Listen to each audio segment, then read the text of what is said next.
नमस्कार, मी श्रीनिवास रेणुकदास आज दिनांकमध्ये आपल्या सर्वांचं मनपूर्वक स्वागत करतो। आज दिनांकच्या अकोले कट्टा या विशेष कार्यक्रमामध्ये आज आपण एक वेगळ्या विषयावर आज या ठिकाणी चर्चा करणार आहोत। सध्या अकोले शहरामध्ये मुस्लिम कब्रस्तान हा एक विषय सध्या चर्चेला जात आहे। गेल्या काही दिवसापूर्वी विश्व हिंदू परिषदेचे राष्ट्रीय प्रवक्ते शंकरजी गायकर हे अकोल्यामध्ये आले होते आणि त्यांनी सर्व हिंदुत्ववादी संघटनांना एकत्र घेऊन या ठिकाणी एक अकोले शहरातील तहसील कार्यालयामध्ये जाऊन त्या ठिकाणी त्यांनी एक निवेदन दिलं। तर विषय होता अकोले मुस्लिम कब्रस्तान। तर त्यांचा जो सर्वे नंबर 157 आणि 159, तर ह्या सर्वे नंबरमध्ये काही चुकीच्या नोंदी केल्याचा आक्षेप हिंदुत्ववादी संघटनांनी त्या ठिकाणी घेतलेला आहे। वक्फ बोर्डाने हा आदेश दिल्याचं ते सांगतात। काय वस्तुस्थिती आहे, काय परिस्थिती आहे, वक्फ बोर्डाने आदेश दिल्यानंतर ज्या हिंदुत्ववादी संघटना सगळ्या एकत्र आल्या आणि त्यांनी तहसीलदारांना जे निवेदन दिलं आणि त्यानंतर पुन्हा एकदा हा मुस्लिम कब्रस्तानचा जो वाद आहे पुन्हा एकदा त्या ऐरणीवर या ठिकाणी आलेला आहे। गेल्या काही दिवसांपासून, गेल्या काही वर्षांपासून हिंदुत्ववादी संघटना आणि मुस्लिम पंच ट्रस्ट यांच्यामध्ये या मुस्लिम कब्रस्तानच्या या जागेवरून किंवा या जमिनीवरून गेल्या काही दिवसांपासून हा विषय सातत्यानं चर्चेला येतो। सातत्यानं या निमित्तानं काही तणावसुद्धा या ठिकाणी निर्माण होतात। परंतु खरा विषय हा नेमका काय आहे, हिंदुत्ववादी संघटनांची या संदर्भातली बाजू काय आहे, मुस्लिम पंच ट्रस्टची याच्यातली बाजू काय आहे, ही आज या ठिकाणी अकोले कट्टाच्या माध्यमातून या ठिकाणी आपण जाणून घेण्याचा प्रयत्न करणार आहोत। तर हिंदुत्ववादी संघटनांचं जे नेहमी प्रतिनिधित्व करत आले, गेल्या 1984 सालापासून आपण अकोले शहरामध्ये माधवराव तिटमे हे नाव एक कार्यकर्ते म्हणून आपण या ठिकाणी नेहमी चर्चेला आलेलं असतं। हिंदुत्ववादी संघटनांचं काम करत असताना त्यांचा ह्या संदर्भानं ते कडवे हिंदुत्ववादी म्हणून त्यांची या ठिकाणी सर्व तालुक्याला ओळख आहे। तर त्यांनी ह्या मुस्लिम कब्रस्तानच्या अनुषंगानं एक चांगला अभ्यास या ठिकाणी केलेला आहे। तर काय नेमकी हिंदुत्ववादी संघटनांची बाजू या ठिकाणी आहे ती या ठिकाणी या निमित्तानं आपण जाणून घेणार आहोत। तर त्यासाठी आपल्या स्टुडिओमध्ये आपल्या आज दिनांकच्या या अकोले कट्टा या कार्यक्रमामध्ये माधवराव तिटमे या ठिकाणी चर्चेला आलेत। नमस्कार माधवराव, आपलं आज दिनांकच्या अकोले कट्टा या कार्यक्रमामध्ये मी मनपूर्वक पुन्हा एकदा आपलं स्वागत करतो। मला माधवराव असं सांगा की तुमची नेमकी पार्श्वभूमी काय, कार्यकर्ता म्हणून नेमकी पार्श्वभूमी काय, किंवा तुम्ही नेमकं कार्यकर्ता म्हणून नेमकं इकडे कसे ओढले गेलात, राजकारणात समाजकारणामध्ये नेमकं कसे आला? आता तसं पाहिलं तर मी लहानपणापासून पिंडाचा वारकरी। त्यानंतर 1984 साली अकोल्यामध्ये आम्ही अकोले तालुक्यात शिवसेना स्थापन केली आणि तेव्हापासून हिंदू हृदय सम्राटांचा कडवा शिवसैनिक आणि दिघे साहेबांसारखं कुठल्याही प्रकारची अपेक्षा न करता समाजाच्या तळागाळासाठी आणि समाजाच्या ज्वलंत प्रश्नासाठी आपण काम करायचं, झुकून देऊन काम करायचं, अभ्यास करून काम करायचं। तर हा समाजा हे असल्यामुळं साधारण एक 10 वर्षापूर्वी अकोल्याच्या पोलीस ग्राउंडवर जेव्हा मुस्लिम मंडळींनी रात्रीचा चर खोदून आणि तिथं काही भिंत वगैरे बांधण्यासाठी साहित्य आणलं, त्यावेळी स्वर्गीय मीनानाथ पांडे साहेबांचा रात्री मला 12 वाजता फोन आला आणि मग ते मी काम तिथं आम्ही येऊन बंद पाडलं आणि मग नुसतं काम बंद पाडून थांबणार नव्हतं, तर त्याच्यापूर्वी एकदा तहसीलदार आहेर साहेब असताना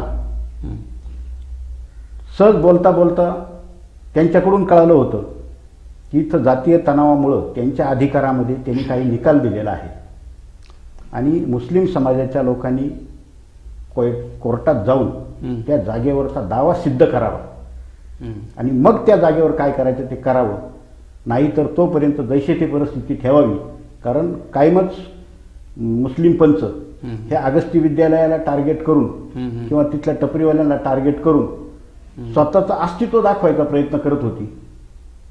आणि मग माझा अभ्यासू पिंडा असल्यामुळं मी त्या जमिनीचे अगदी सुरुवातीपासूनचे उतारे काढले।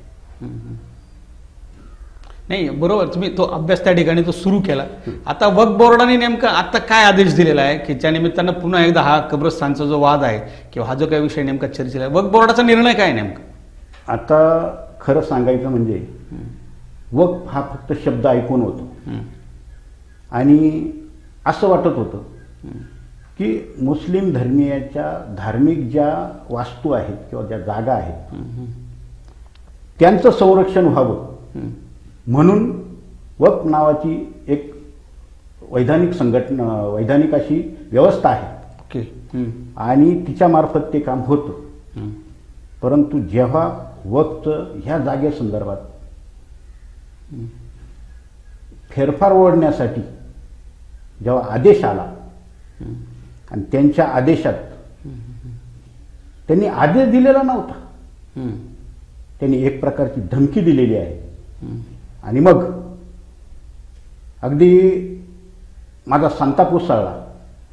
अरे वक्फ म्हणजे काय ही संवैधानिक संघटना म्हणजे काही एखादी संस्था आहे का? ते नसून अक्षरशः मनाला वेदना होतात.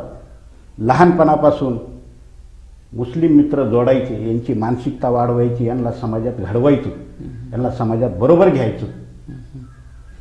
त्या माझ्या श्रद्धेला ठेच पोचली. वक्फ बोर्डानं त्याला असा अधिकार दिलेला आहे की एखाद्या जागेबाबत त्याच्याकडं कुणीतरी क्लेम केलं तर त्या जागेची चौकशी न करता, चौकशी नंतर पाहू केली तर करू, पण पहिल्यांदा त्या जागेवर त्यांचा अधिकार नमूद करा, असं जे कलम आहे. आणि शिवायवरून जे अधिकारी करणार नाहीत त्यांच्यासाठी 2 वर्षाची सश्रम कारावासाची सजा वगैरे वगैरे त्या बऱ्याच गोष्टी आहेत. ओके, बरोबर आहे. तुम्ही म्हणता हा वक्फ बोर्डाने निर्णय दिला की आदेश दिला आणि त्याच्यानंतर त्या दुरुस्त झाल्या, इथपर्यंत बरोबर आहे. परंतु नेमकं हिंदुत्ववादी संघटना किंवा यांचं म्हणणं काय आहे नेमकं ह्या जागेसंदर्भात, त्यांची भूमिका काय आहे नेमकी खरी, म्हणजे त्यांना म्हणायचं त्यांची मागणी काय, हे नेमकं पहिलं महत्त्वाचं आपण या ठिकाणी समजून घेणं महत्त्वाचं आहे. कारण लोकांमध्ये संभ्रम आहे, नेमकं काय आहे, यांचं म्हणणं काय आहे, त्यांचं काय भूमिका काय आहे नेमकी हिंदुत्ववादी संघटनांची ह्या जागेसंदर्भातली. आता प्रकार असा आहे, याच्यात हिंदुत्ववाद हा शब्द घालणे चुकीचं आहे. ओके. कारण असं आहे की मुस्लिम समाजाची जी एक वेगळ्याच प्रकारची मानसिकता आहे, त्या वेडेपणाला तोंड देण्यासाठी आपण कडवे हिंदुत्ववादी म्हणून घ्यायचं आणि आपला हा सामाजिक सौंदर्य हे ढासळायचं, किंवा आपल्या देशासमोरच्या ज्या समाजासमोरच्या ज्या समस्या आहेत त्याचं म्हणजे त्याची अस्ताव्यस्तता करायची, किंवा मुस्लिम समाजामध्ये खरोखर कष्ट करून पोट भरणारे काही लोक आहेत, त्या बिचाऱ्यांचा काही दोष नाही. परंतु जेव्हा आपण असं हिंदू मुसलमान करतो त्यांना धसका बसतो, त्यांच्या उपजीविकेचा याचा त्याचा हे होतो, सामाजिकदृष्ट्या त्यांच्याकडे असं विद्वेषानं पाहिलं जातं, चूक नसताना पाहिलं जातं. 4-2 जणांची चूक आहे. म्हणजे याच्यात एक गोष्ट नमूद करायची अशी की जसं स्वामी विवेकानंद म्हटले होते ना की मला दुर्जनांच्या दुष्कृत्याची भीती नाही, मला भीती येते सज्जनांच्या निष्क्रियतेची. तसं ह्या मुस्लिम समाजाला जीव लावणारा माणूस मी, पण ह्या मुस्लिम समाजातलं म्हणजे एक जातीचं वेड घेऊन काही माणसं जग कुठं चाललंय, आपल्या परिस्थित्या कुठं चालल्यात, सामाजिक सौंदर्याचा काय प्रश्न, याचा काहीही विचार न करता ते मुस्लिम जातीय वेड घ्यायचं, ते त्यांच्या वेडेपणाची भीती नाही. परंतु सगळ्यात महत्वाची भीती जी शिकली सवरलेली सामाजिकदृष्ट्या सजग असलेली माणसं, जग कुठं चाललंय, आपल्या समाज कुठं चाललाय हे ज्यांना कळतं ना, ती माणसं गप्प बसताय, ह्याची सगळ्यात महत्वाची खंत वाटते. आणि हे सगळे प्रश्न ती आजची जी शहाणी माणसं आहेत त्यांनी सुद्धा याच्यात वेडेपणा केलेला आहे. आणि त्यातून हे सगळं जे प्रकरण आहे हे सगळं जातीय मानसिकतेतून आलेलं आहे. नाही, प्रश्न बरोबर आहे, पण नेमका मुद्दा काय आहे नेमका की नेमकं म्हणजे म्हणणं काय आहे तुमचं नेमकं ह्या जागेसंदर्भात?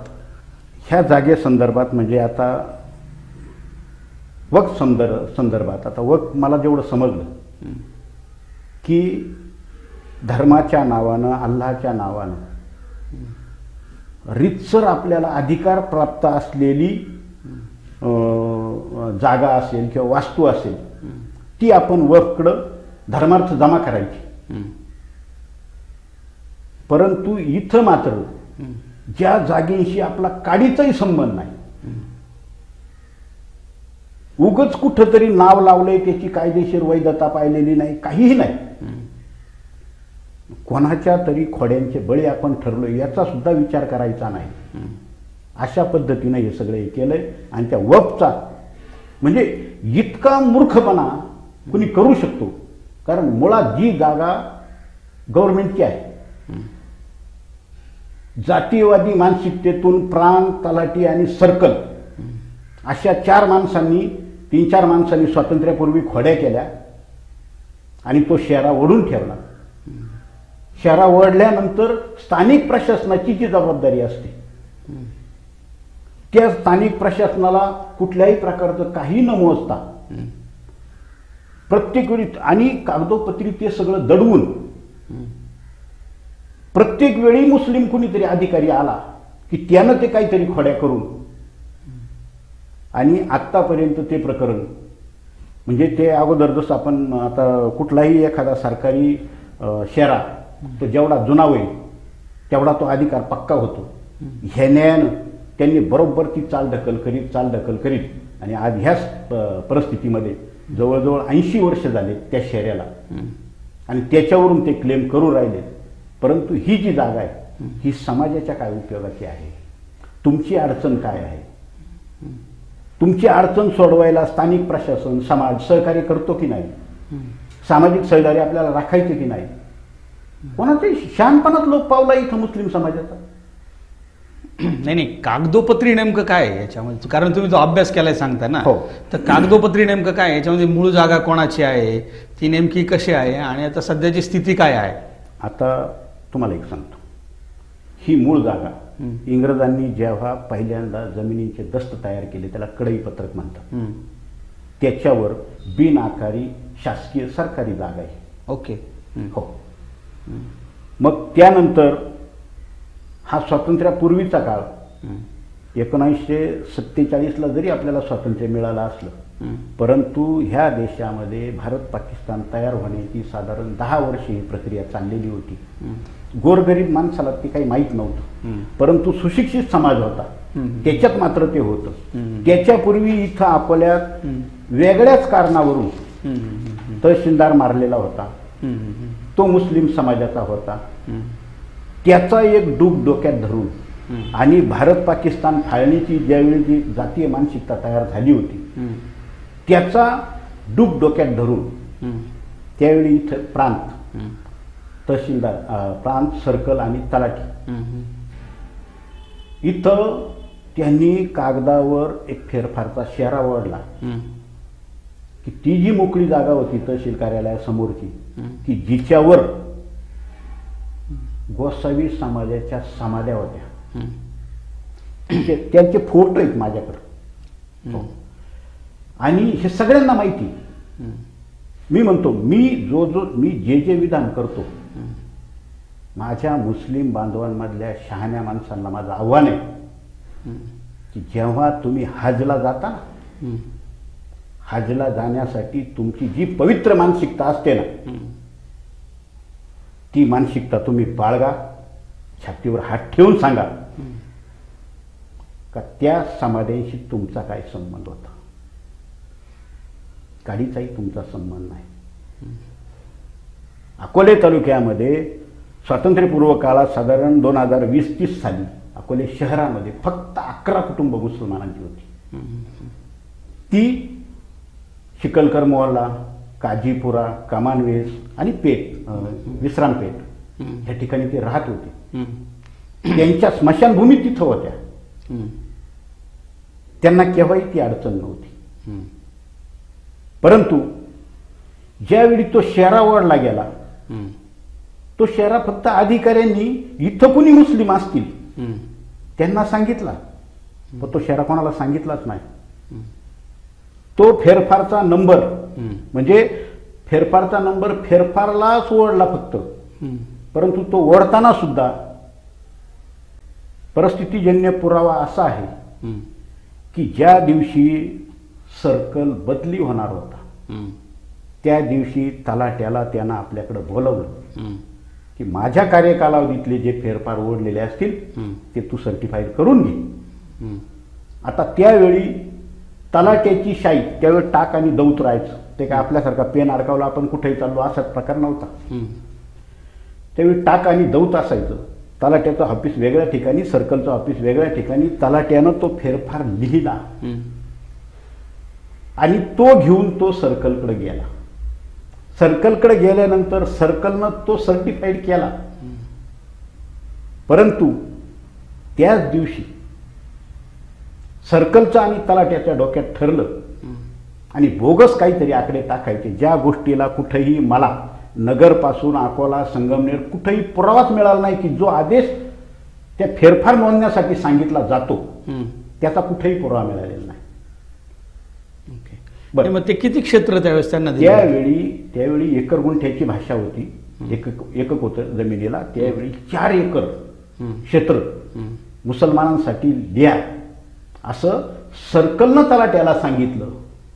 परंतु सगळा फेरफारचं पुस्तक निळ्या शाईत लिहिलेलं होतं, कारण त्याचा लेखक तलाठी असायचा, त्याची शाई निळी असायची. पण त्यावेळी तलाट्याजवळ निळी शाई नव्हती, कारण तो सर्कल ऑफिसला आलेला होता. मग सर्कलनं स्वतःचा टाक आणि दौत देऊन काळ्या शाईनं त्याला तो लिहायला सांगितला. तो 23-35 जो फेरफार आहे तो लिहिला आणि त्याच दिवशी तो सर्टिफाईड झाला. 23-36 जो फेरफार आहे हा त्याच दिवशी तलाट्यानं लिहिलेला आहे. आणि शिवाय जी तहसीलदारची ऑर्डर सांगितलेली आहे तिच्या पूर्वीची ऑर्डर असलेला फेरफार नंतर ओढलेला आहे. हा फेरफार अगोदर ओढलेला आहे. आणि आपण जेव्हा एखाद्याला लिहायला सांगत असतो, लिहिणाऱ्याचं स्पीड जर असेल तर आपण सांगता सांगता जर तो लिहिताना पुढे गेला, जर एखादी गोष्ट आपल्याला वाटलं ही चुकीची झाली तर आपण त्याला परत दुरुस्त करायला सांगतो, तो ती खोडतो. तशा प्रकारची खोड त्याच्यात झालेली आहे. हा सगळा परिस्थितीजन्य पुरावा पाहता फक्त मुस्लिम मानसिकतेतून खोडी करायची गरज नसताना, कुणीही मागितलेलं नसताना किंवा मागायचं तेव्हा काही कारणही नव्हतं. आणि तसा कुठेही संदर्भ येत नाही की मुसलमानांनी कुणीतरी तहसीलदाराकडे मागितलं, तहसीलदारांनी ते प्रांतकडे दिलं आणि प्रांतनं ते मंजूर केलं, काहीही नाही. ओके, म्हणजे पण त्यांना ही जागा स्मशानभूमीसाठी त्यांच्या दिली हे मान्य आहे?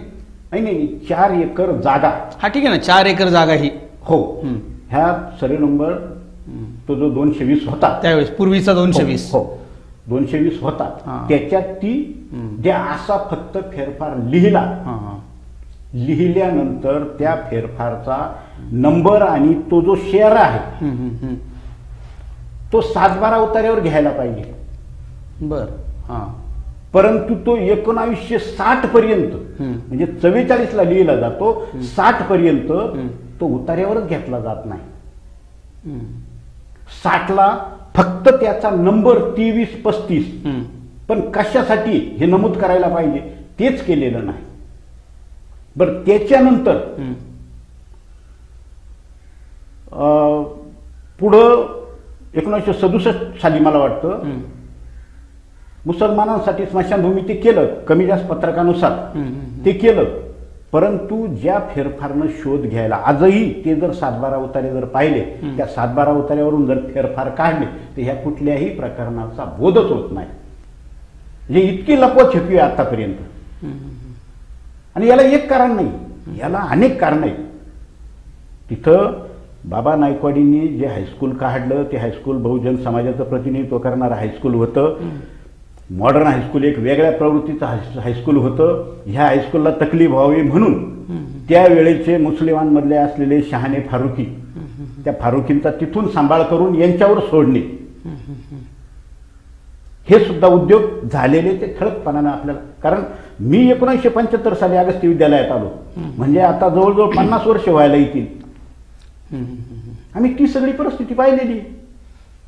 नाही, तुम्ही आता जे सांगताय की कागदोपत्री ह्या सगळ्या गोष्टी तुम्ही सांगतायत, हो, हे बरोबर आहे. त्यांना 4 एकर क्षेत्र जे त्यांना दिलंय ते सगळ्या गोष्टी झालाय. पण तो आता नेमका असा काय वाद झालाय नेमका की त्यांना जे क्षेत्र दिलंय आपण शासनाने जे दिलेले त्याच्यावर नेमका आक्षेप काय आहे तुमचा?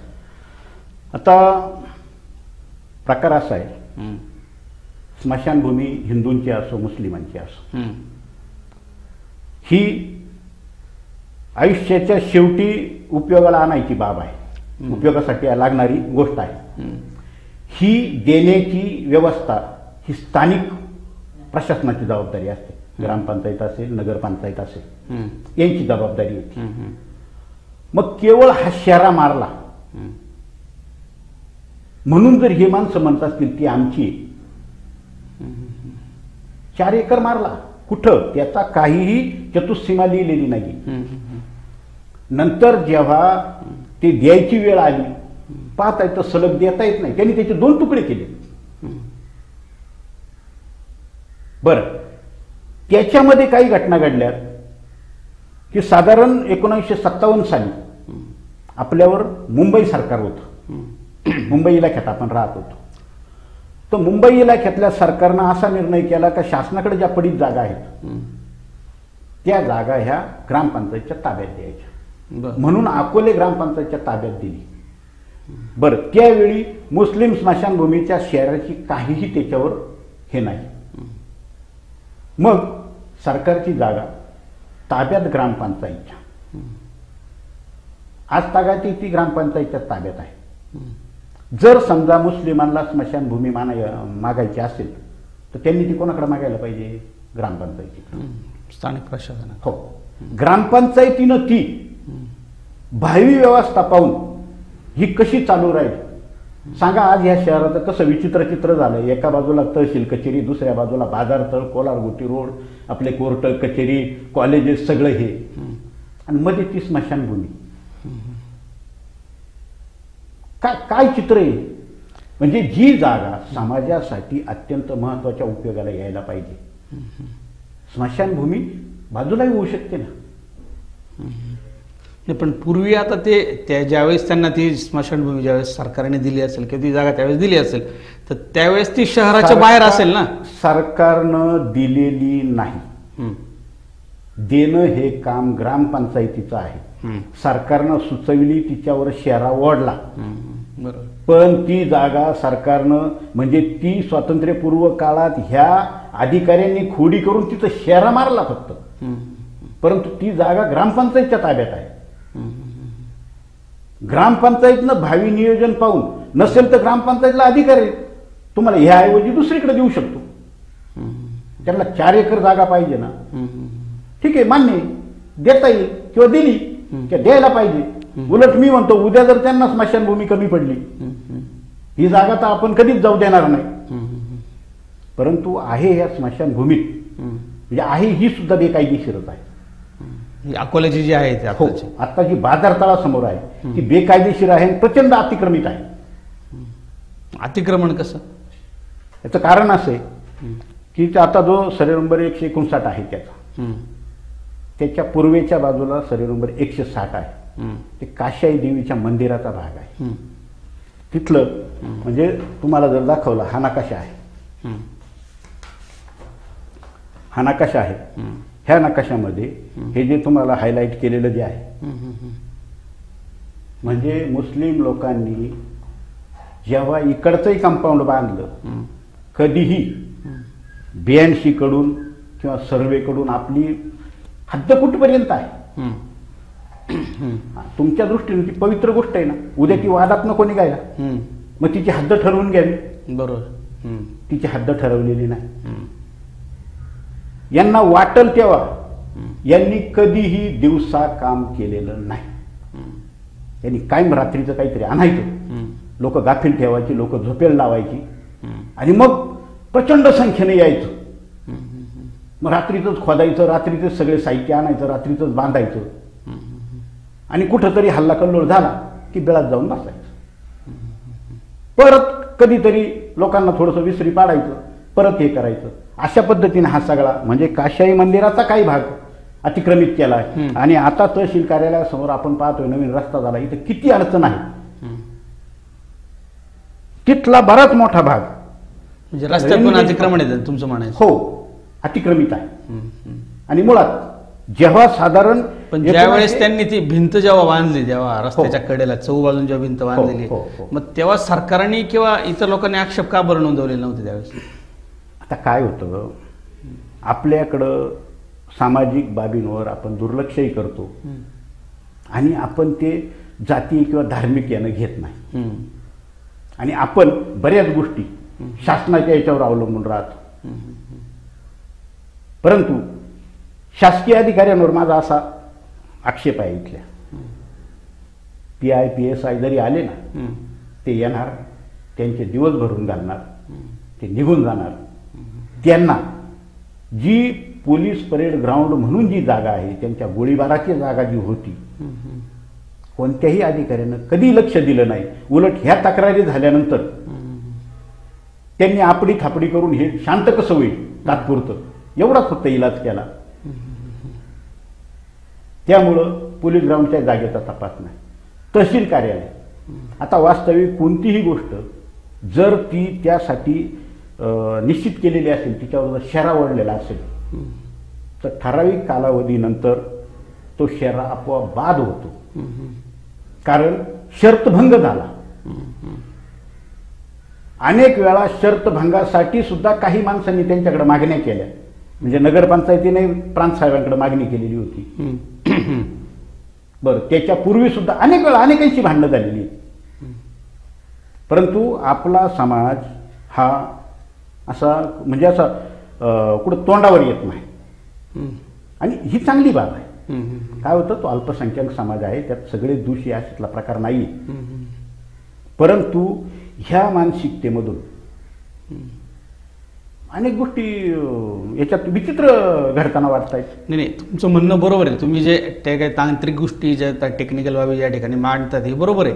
परंतु याला तुम्ही हा जो विषय हा न्यायालयात जाऊन याच्यावर तुम्ही तोडगा काढण्याचा का बरं प्रयत्न केला नाही आतापर्यंत? न्यायालयात जाऊन हा विषय न्यायालयात जाऊन त्यातनं कायमस्वरूपी त्याच्याचा निकाली का बरं काढला नाही? नाही, आता प्रकार असा आहे की ज्यावेळी आमचं हे भांडण झालं आणि आम्ही सुनावणीला प्रांत ऑफिसला आम्हाला बोलवलं, मला विचारलं तुमचं नाव गाव, मी सांगितलं. तुम्ही कुठले? राहणार ढोकरी. तुमचा ह्या जागेशी काय संबंध? बर, आपल्याला भांडण भांडताना ओके त्या जागेशी मी समाजासाठी भांडतोय म्हणून कायद्यात कुठंच प्रोसिजर नाही. तुम्हाला ते पब्लिक इंटरेस्ट लिटिगेशन करावं लागेल हायकोर्टामध्ये. हा, पण मला तेच म्हणायचं ना, मग तुम्ही उच्च न्यायालयात म्हणा. एका बाबीसाठी PIL ला गेलो होतो. आता समाजातून कोणी हे करू शकत नाही. एक PIL ला लाख रुपये घालून गप्प बसलेलो आहे. कारण हायकोर्टांच्या परिस्थिती अशा आहेत की म्हणजे नेमकं त्यांना काम करायचं नाही का त्यांच्यावर वर्कलोड जास्त आहे. कोर्टाकडून ही अपेक्षा नाही धरता येत. बरोबर नाही, परंतु आता हा जो हाच प्रश्न जसा मला आहे, आता यांना तहसीलदारांनी सांगितलेलं होतं की तुम्ही त्या संबंधित गोष्टीचं न्यायालयाकडून दाद मागून घ्या. ते त्यांनाही लागू आहे. उलट प्रांत साहेबांनी त्यांना एवढंही सांगितलं होतं की स्मशानभूमी ही बाब नगरपंचायतीच्या अंतर्गत येते. तुम्ही मुस्लिम पंच म्हणून तिथं हे होऊ शकत नाही. जसं मी बाहेर काढलं, मी ऑब्जेक्शन घेतलं, त्यांना सुद्धा बाहेर काढलं होतं. आणि आजही आपण जर पाहिलं ना, काय होतं, ही स्मशानभूमी नगरपंचायती का मुस्लिमांची? म्हणजे काय मानसिकता, बिनदिक्कतपणे गेट लावणार, त्या गेटवर मुस्लिम ट्रस्ट पंच, कुठली मालकी? म्हणजे यांनी इतका वेडेपणा केलेला आहे. सुरुवात तुम्हाला सांगतो, ही विश्रामपेठ इस्लामपेठ नाही. पेठकरांनी पालखीसाठी असलेला मुसलमान, म्हणजे त्यांच्या पालखीच्या मानाला, कारण तो विश्राम बाग हा भुईकोट किल्ला होता तिथे, पेठकर तिथले प्रमुख. तिथं माझ्या माहितीप्रमाणे थोरले माधवराव पेशवे आणि थोरले बाजीराव पेशवे येऊन गेलेले आहेत. तर त्यांच्या समजुतीप्रमाणे त्यांचं काय असेल, तो पालखीच्या मानाला एक पाहुणा मुस्लिम आणला होता आणि त्याची धार्मिकता जपण्यासाठी त्याला मस्जिद बांधून दिली. ती पेठकरांची मस्जिद आहे. अरे, जर मुस्लिमांना जागा तिथं पेठकरांनी दिली, मस्जिद पेठकरांनी बांधली, ती विश्राम पेठ आहे, एवढंही सौदार्य नाही देणार याच्यात तुमच्याकडं. समजा जर म्हटली ती पेठकर मस्जिद, काय तिचं पावित्र्य कमी होईल का? हे होईल, पण जाणत राहील आपल्याकडं. देणाऱ्याबद्दलची सहानुभूती राहील. दुसरी गोष्ट,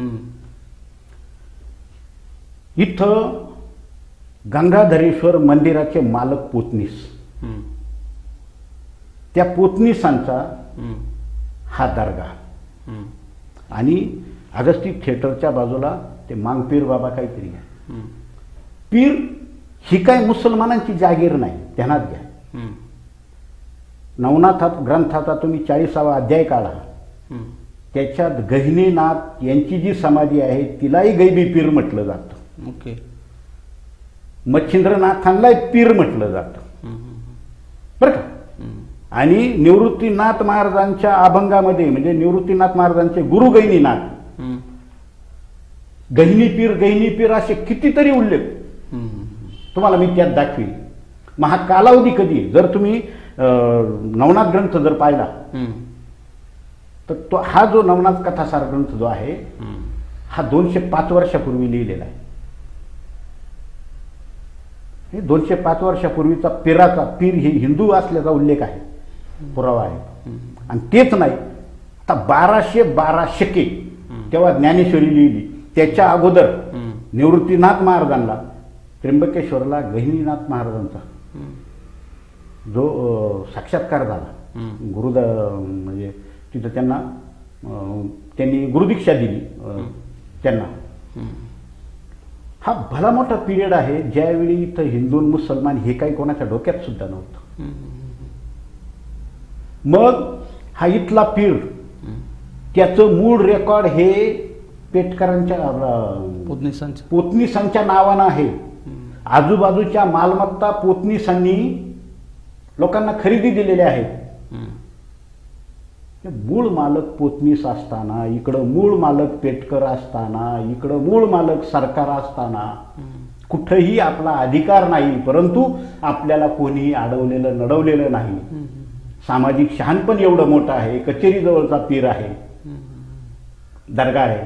त्या दर्ग्याची जागा अत्यंत छोटी होती. रात्रीचं बांधकाम करू करू मोठी केली, परंतु कुणी आक्षेप घेतला नाही. नाही, काय होतंय, तुम्ही हे जे काही मुद्दे मांडतायत, परंतु याच्यामुळं जे शहराचं एक सामाजिक ऐक्य असेल, जो काही सामाजिक एकोपा आहे, असे विषय काय घेऊन तो जो तणाव निर्माण होतो किंवा तो जो भंग होतो, तुम्हाला असं वाटत नाही का ह्या सगळे विषय घेतल्यानंतर असं होतं की शांततेच्या मार्गाने जाऊन किंवा असे काही प्रयत्न तुम्ही केले नाही का मग कधी? असं मी सांगतो काय, आता तुमच्या समोर मुलाखतीला बसल्याबरोबर मी एखाद्या देवाचं स्तोत्र म्हणून मी कुणीतरी कडवा हिंदू आहे हे दाखवायचा माझा प्रयत्न असता. बरोबर.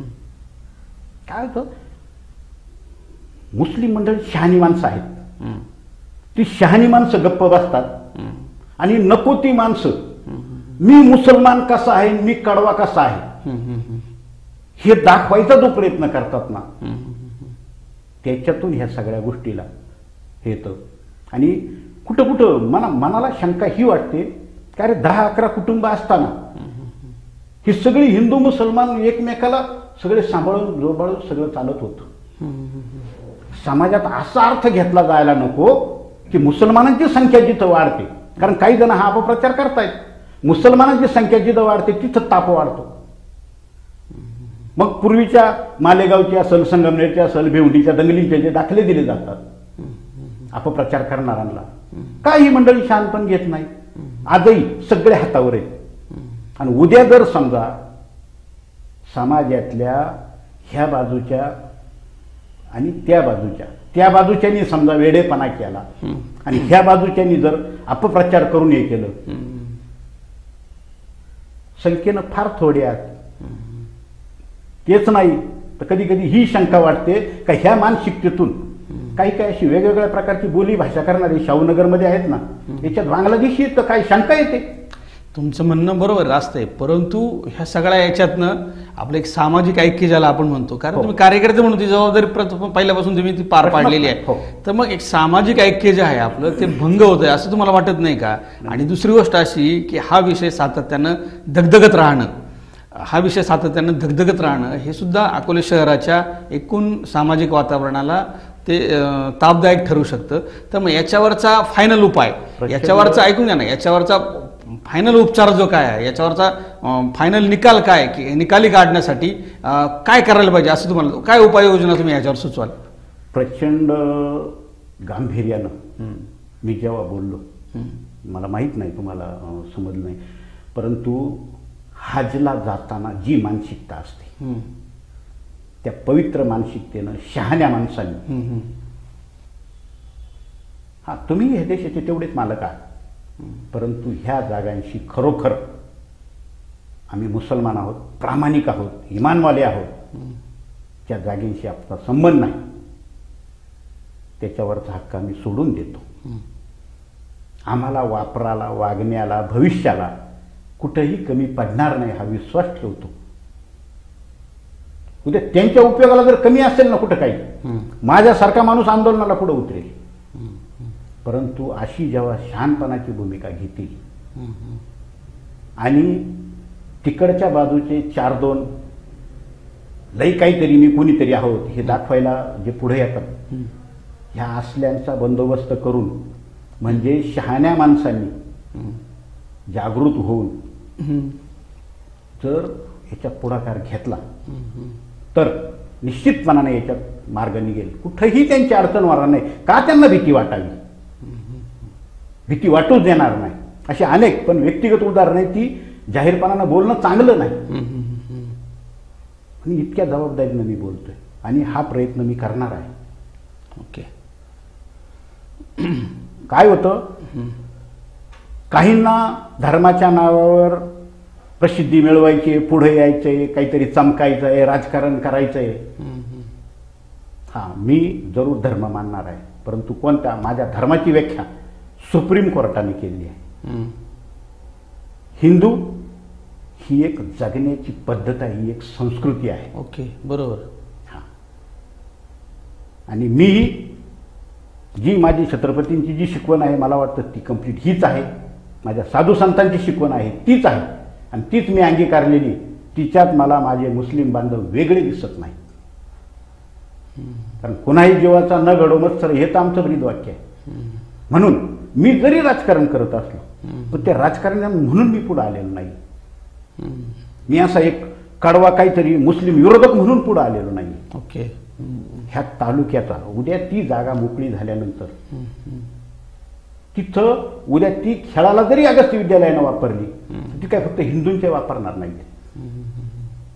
बरं, तिथं उद्या अकोले तालुक्यातून आपल्या सरकारी दरबारी जर जनतेला यायचं ठरलं तर त्यांना तिथं जमायचं आहे.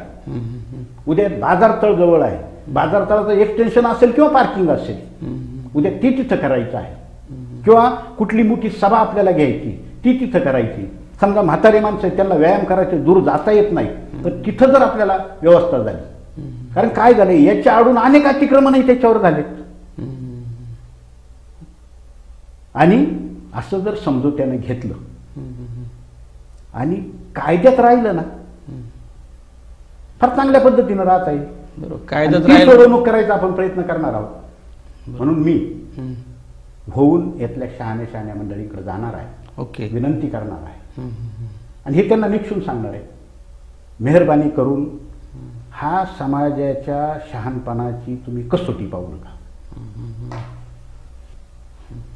उद्या जर समाज जागृत, समाजाची जर वेगळ्या प्रकारची धारणा झाली ना, ते फार अवघड होईल.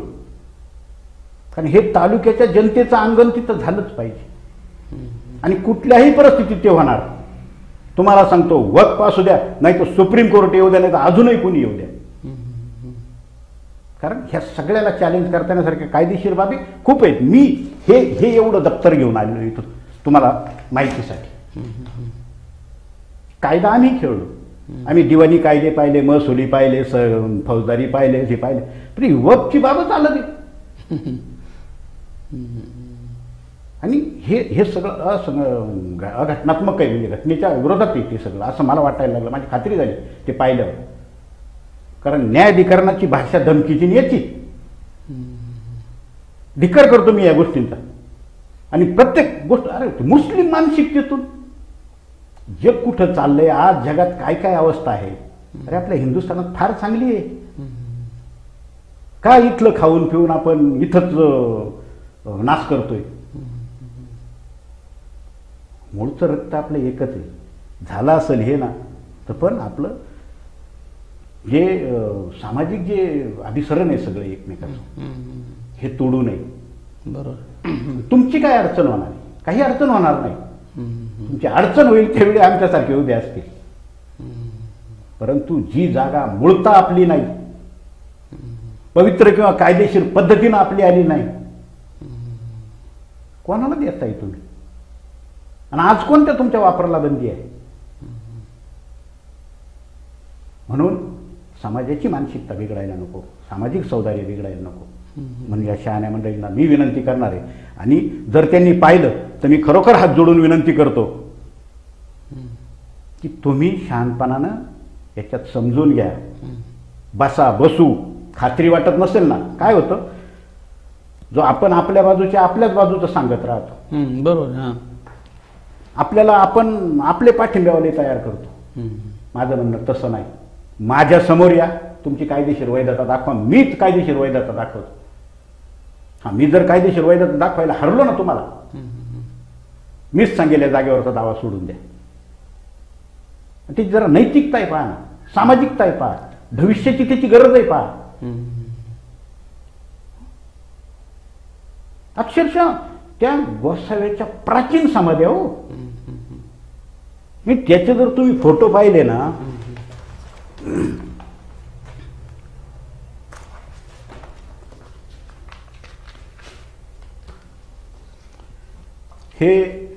हे कधीही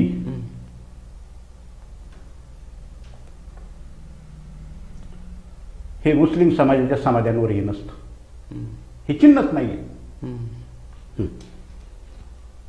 हे पहा, हे अगस्त्य विद्यालयाच्या पाठीमागचा हा एक दगड दिसतोय.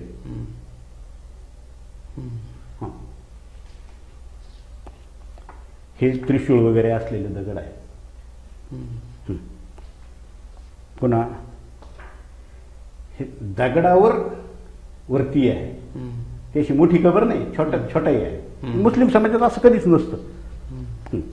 एकाच दगडावर हे सगळं, हे कधी नसतं.